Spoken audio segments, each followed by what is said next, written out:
আমার বাড়ি শিলাচুরি। আমি তো দীর্ঘদিন যাবৎ সিপিএমের কর্মী ছিলাম। এরপরে সারা রাজ্যের অন্যান্য মানুষ যেরকম বিজেপিতে গেছে আমিও গেছি, কিন্তু বিজেপিতে যাওয়ার পরে যা দেখলাম কমপ্লিট ধোঁকাবাজি।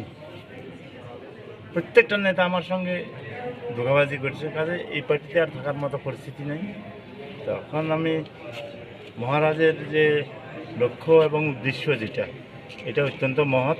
আমি চাই সেই যে লড়াই, সেই লড়াইয়ের মধ্যে যারা যারা নাকি প্রত্যক্ষভাবে দলের বিরুদ্ধে কাজ করতেছে, তারারে কইছিল যে এই যে এই রাজ্য নেতা যারা, তারা কইছিল যে যারা নাকি পার্টির বিরুদ্ধে যাইব তাদের পার্টিতে একদম জায়গা নাই, কিন্তু অথচ তারা দিনের পর দিন, বছরের পর বছর পার্টিতে বহাল তবি হতে আছে এবং আরও পাওয়ার লইয়া আছে।